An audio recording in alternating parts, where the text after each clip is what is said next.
सबसे पहले आप सभी को मेरी तरफ से जय हिंद। तो आज का इस वीडियो में टॉपिक है कक्षा 8 में विषय विज्ञान है, अध्याय 17 है तारे एवं सौर परिवार। तो इसमें आज हम अभ्यास के प्रश्न उत्तर करेंगे। तो अभ्यास के प्रश्नों से पहले हम आपने क्या सीखा इस पाठ में जो मुख्य बिंदु हैं वो पढ़ लेते हैं। तो चंद्रमा की कलाओं की प्रघटना का कारण यह है कि हम चंद्रमा का केवल वही भाग देख सकते हैं जो सूर्य के प्रकाश को हमारी तरफ परावर्तित करता है।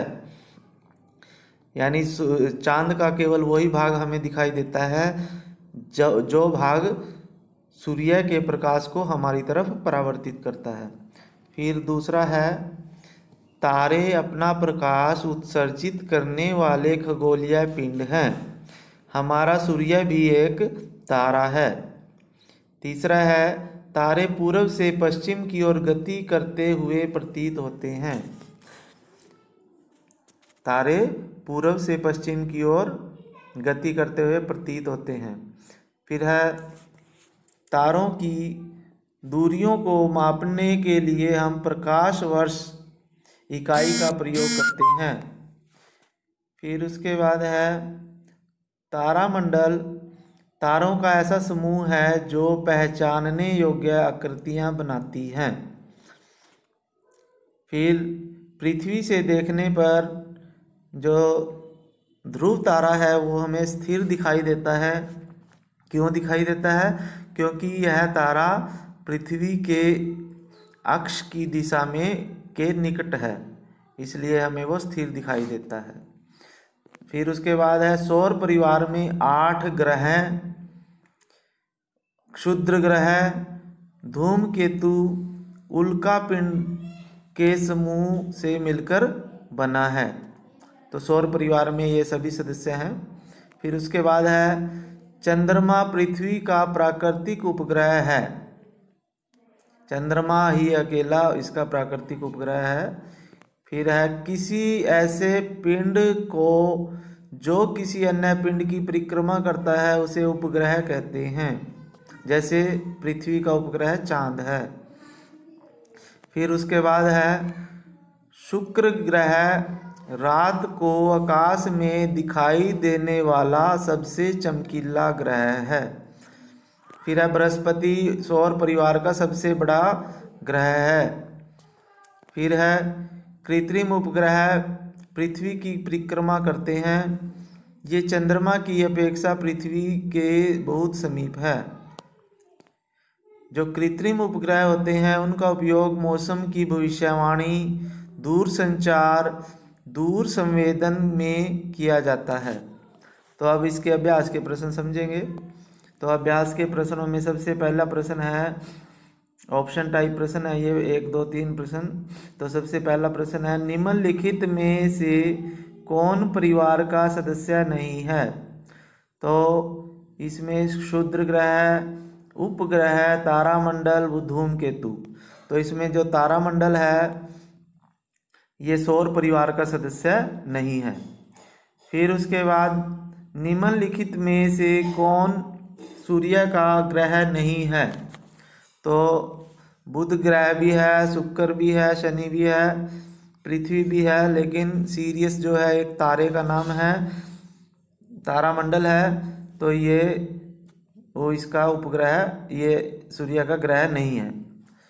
फिर उसके बाद है जो तीसरा प्रश्न, इसमें देखो तीसरे प्रश्न में क्या है, चंद्रमा की कलाओं के घटने का कारण यह है कि अब चंद्रमा की कलाएं हमें क्यों दिखाई देती हैं? तो इसका उत्तर क भाग है। हम चंद्रमा का केवल वह भाग ही देख सकते हैं जो पृथ्वी की ओर प्रकाश परावर्तित करता है।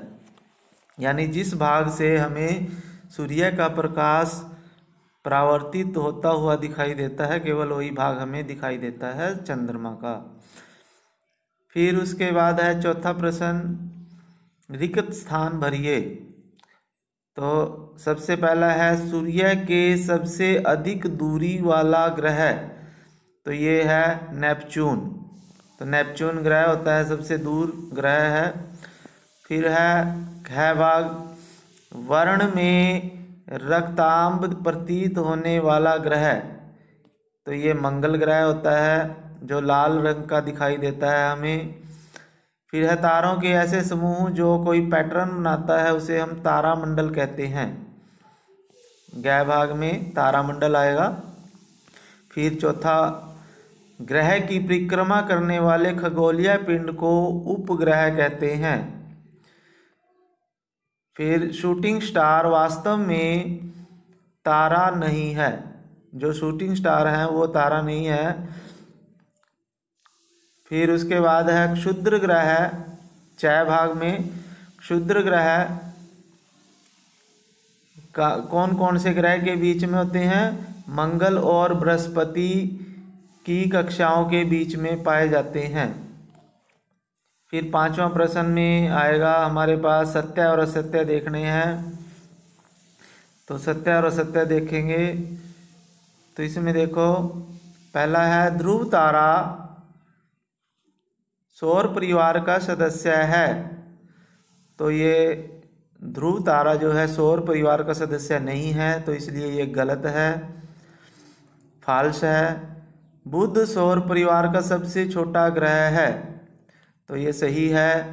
यूरेनस सौर परिवार का दूरतम ग्रह है, तो यूरेनस जो है सौर परिवार का सबसे दूरतम ग्रह है, तो ये गलत है क्योंकि नेपच्यून ग्रह है जो सबसे दूर है। फिर है इनसेट एक कृत्रिम उपग्रह है, तो ये सही है। हमारे सौर का में 9 ग्रह हैं, हमारे सौर परिवार में 8 ग्रह हैं, पहले 9 थे लेकिन अब 8 ही ग्रह माने जाते हैं, तो ये गलत है। ओरियन तारामंडल केवल दूरदर्शक द्वारा देखा जा सकता है, तो ये गलत है। ओरियन तारामंडल को हम बिना दूरबीन के आकाश में देख सकते हैं, तो ये फाल्स आएगा। फिर उसके बाद है छठा प्रश्न, तो छठे प्रश्न में मिलान करने हैं। तो मिलान करने में देखो उत्तर देखते हैं हम। आंतरिक तारामंडल या आंतरिक ग्रह में जो हमें ऑप्शन में दिए गए हैं इधर, तो ये आएगा पृथ्वी और मंगल। बाह्य ग्रह शनि है। फिर है तारामंडल के नाम हैं ओरियन और सप्तऋषि, और पृथ्वी के उपग्रह चंद्रमा है। पृथ्वी का उपग्रह कौन है? चंद्रमा। फिर उसके बाद है अगले प्रश्न, सातवां प्रश्न है, अगर शुक्र संध्या तारे के रूप में दिखाई दे रहा है तो आप उसे आकाश में किस भाग में पाएंगे? तो वो पश्चिम दिशा में होगा, इसका उत्तर है पश्चिम दिशा। फिर है आठवां प्रश्न, सौर परिवार के सबसे बड़े ग्रह का नाम लिखिए, तो इसका उत्तर है बृहस्पति। तो सबसे बड़ा ग्रह है बृहस्पति। फिर है नौवां प्रश्न, तारामंडल क्या होता है? तारों का ऐसा समूह जो कोई पैटर्न या आकृति बनाता है उसे तारामंडल कहते हैं। तो जैसे सप्तऋषि ओरियन तारामंडल इसके उदाहरण हैं। और अगले प्रश्न में सप्तऋषि और ओरियन तारामंडल का आरेख खींचिए, तो हमारे पास ये सप्तऋषि तारामंडल है और ये ओरियन तारामंडल है। तो ये इसके चित्र हैं, आपने अपनी नोटबुक में बनाने हैं जब आप अभ्यास के प्रश्न लिखोगे कॉपी में। फिर उसके बाद है, अगर आपने अभी तक ये चैनल सब्सक्राइब नहीं किया तो इस चैनल को सब्सक्राइब ज़रूर कर लें, क्योंकि इसमें हम सभी वीडियो बनाते हैं साइंस और मैथ की, तो जो आपको आसानी से उपलब्ध होंगी। फिर उसके बाद है 11वां प्रश्न, ग्रहों के अतिरिक्त सौर परिवार के अन्य 2 सदस्यों के नाम लिखो। तो ग्रहों के अतिरिक्त उल्कापिंड और धूमकेतु हैं जो सौर परिवार के सदस्य हैं। फिर उसके बाद है सप्तऋषि तारामंडल की सहायता से ध्रुव तारे को हम कैसे पहचान सकते हैं? तो सप्तऋषि तारामंडल की सहायता से ध्रुव तारे को ज्ञात करने के लिए हमें रात में स्वच्छ आकाश में सप्तऋषि की पहचान करेंगे पहले, फिर उसके बाद उसके सिरों के दो तारों से गुजरने वाली एक सीधी रेखा की कल्पना करेंगे। इस रेखा को उत्तर दिशा की तरफ आगे बढ़ाएंगे और बढ़ाने पर यह रेखा एक ऐसे तारे पर पहुंचेगी जो अधिक चमकीला नहीं है और उसे ध्रुव तारा कहते हैं। वो स्थिर तारा है, एक स्थान पे रहता है। फिर उसके बाद है, क्या आकाश में सारे तारे गति करते हैं? तो इसका उत्तर है नहीं। आकाश में सभी तारे गति नहीं करते, लेकिन वो हमें गति करते हुए प्रतीत होते हैं क्योंकि हमारी पृथ्वी अपने अक्ष पे घूमती है, इसलिए हमें वो गति करते हुए प्रतीत होते हैं। जैसे सूर्य भी एक तारा है, तो हमें वो गति करता हुआ प्रतीत होता है, लेकिन पृथ्वी उसके चारों तरफ गति करती है। फिर 14वां प्रश्न है, तारों के बीच की दूरियों को प्रकाश वर्ष में कैसे व्यक्त करते हैं? क्यों करते हैं? क्योंकि जो तारे हैं वो एक दूसरे से बहुत ज़्यादा दूरी पर हैं, जिसको हम किलोमीटर में नहीं माप सकते। किलोमीटर में मापना उसको असंभव है, इसलिए हम उनके बीच की दूरियों को प्रकाश वर्ष में मापते हैं, क्योंकि प्रकाश वर्ष जो है लंबी दूरियों को मापने की इकाई है और एक प्रकाश वर्ष उतनी दूरी है जितना प्रकाश एक वर्ष में दूरी तय करे। और हमें पता होना चाहिए कि प्रकाश एक सेकंड में 3 लाख किलोमीटर चलता है, तो देखो आप एक साल में वो कितनी दूरी तय करेगा। फिर उसके बाद 15वां प्रश्न है, बृहस्पति की त्रिज्या 11 गुनी है पृथ्वी की त्रिज्या से, तो बृहस्पति के अंदर कितनी पृथ्वी समा सकती हैं ये हमने बताना है और उनके आयतन का अनुपात बताना है। तो माना पृथ्वी की त्रिज्या है r और बृहस्पति की त्रिज्या बताई है इसने भी 11r है, 11 गुना है, इसलिए 11r लिख ली। अब हमें पता है कि पृथ्वी का आयतन 4/3 पाई r की 3, ये गोले के आयतन का सूत्र होता है और पृथ्वी भी एक गोला है, तो इसलिए 4/3 पाई r की 3। और बृहस्पति का आयतन होगा 4/3 पाई, तो r की जगह हम 11r ले लेंगे, तो 11r की शक्ति 3 हो जाएगा।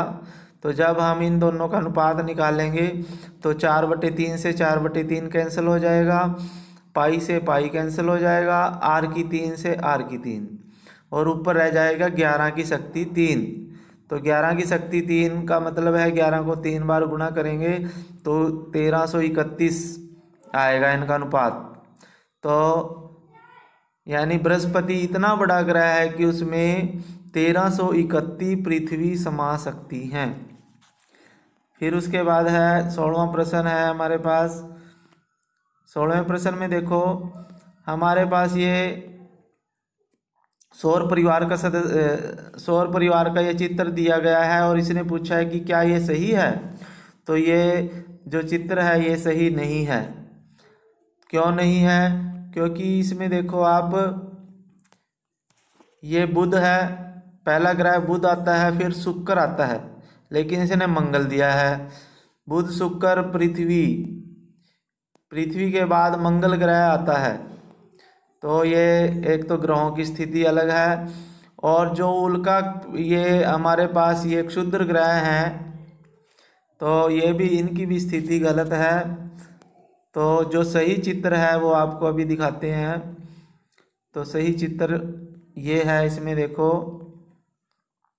इसमें बुध है पहले ग्रह, फिर शुक्र, बुध, शुक्र, पृथ्वी, मंगल और बृहस्पति के बीच में ही हमारे क्षुद्र ग्रह की जो ये हैं उल्का पिंड है ये घूमते हैं।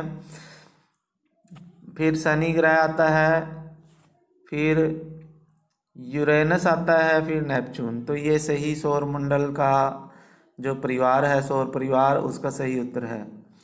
तो आपने इस वीडियो को ध्यान से देखा, धन्यवाद। जय हिंद।